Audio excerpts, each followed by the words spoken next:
à Red Dead, le jeu dont tout le monde a oublié l'existence en un mois, qui est un online à chier, mais aujourd'hui on va plutôt parler du solo. On est donc dans les bottes d'Arthur Morgan, hors la loi dans la bande de Vanderline, qu'on doit traquer dans le premier, en 1899, à la fin de l'Ouest sauvage. Et cette bande de joyeux lurons essaieront de partir des États-Unis, où ils ont plein de mecs aux fesses.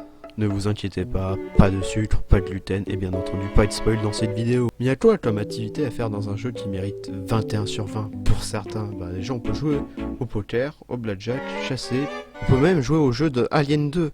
Il y a même des couilles qui rétrécissent au gré du froid, qu'est-ce qu'il vous faut de plus? Mais le jeu a quand même des défauts, faut pas se leurrer non plus.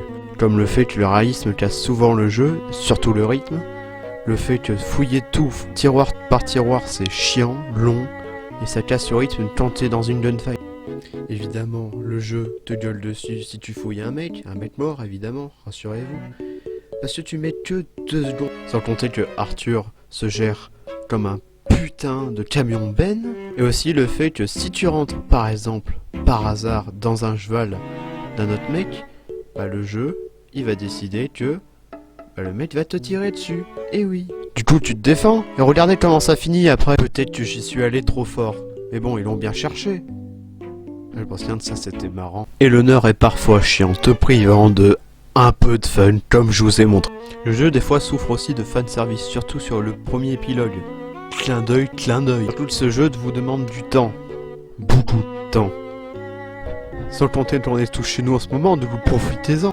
D'ailleurs le craft dans ce jeu, là je vais vous laisser une petite session, là. On doit faire un campement. Là, on peut dormir. Mais là, on va fabriquer. Alors, du café, du tonnique puissant, des balles. Et vous fabriquez tout un à un. Au début, c'est marrant, vous dites, ah, c'est réaliste, c'est fun. Mais après, au bout de la 40e fois, je peux te dire, mon gars, t'as envie de t'arracher les cheveux. Notre truc qui est dommage, c'est que le jeu ne te pousse pas du tout à l'exploration.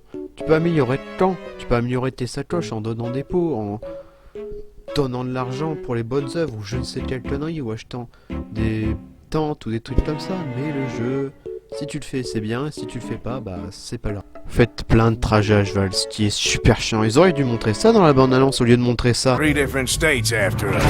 They chased us from the west, they chased us over the mountains. We'll need an extra gun. This place ain't no such thing. Super ce jeu, j'ai vraiment hâte d'y jouer. Kind man. Here you go.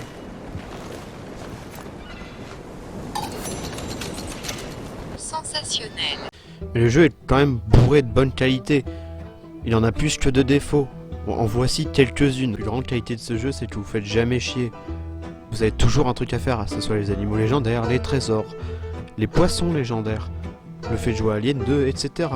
Ça m'amène à une autre qualité du jeu, c'est-à-dire ses personnages. Au début du jeu, vous voyez ça comme des PNJ un peu bavards qui donnent juste des quêtes, c'est tout. Mais après, vous êtes comme dans une famille. Il y en a que vous détestez, il y en a que vous aimez, et il y en a que vous êtes tellement triste quand ils partent. Peu à peu, vous... Comment dire, transformez en Arthur Morgan d'une certaine manière. Vous avez peur quand il a peur, vous êtes triste quand il est triste, et vous êtes heureux quand il est heureux. Et ça, c'est très cool dans un jeu. Car je me sens pas émotionnellement impliqué, car il ne dit pas la même chose que moi, il ne pense pas comme moi. Au fur et à mesure, je pense comme lui. Ça, c'est très cool.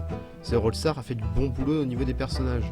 Même si le jeu souffre de quelques missions où il se passe rien et on se fait chier comme des rats morts, le jeu a aussi des missions putain de mémorables. Genre la mission on se bourre la gueule avec Lenny, ou cette mission que je suis en train de vous montrer où on braque une banque. Bref, un bon paquet de missions que vous n'êtes pas prêt d'oublier, que vous êtes prêt de rejouer pour les platiner à mort. Du coup 21 sur 20? Non, clairement non. Hein, bon, s'il y a des jeux meilleurs que ça, mais c'est un jeu que je considère comme un chef-d'œuvre, malgré ses imperfections. Et est-ce que je vous le conseille? Ça dépend. Est-ce que vous aimez perdre du temps à faire des quêtes inutiles, ou ramasser des objets, ou perdre votre temps dans des longs tutos scriptés, comme le, je sais pas, le chapitre 1, mais c'est sûr, si vous aimez les open world remplis à ras-bord d'activités en tout genre, vous allez aimer. Si vous aimez les trucs narratifs, avec un côté très cinématographique, surtout avec un côté Tarantino que j'ai trouvé dans le jeu, évidemment vous allez adorer.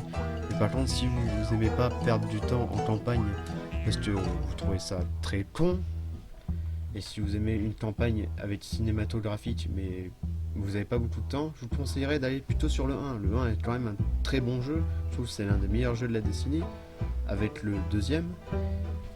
Donc voilà, foncez. Et surtout, n'oubliez jamais... Yep.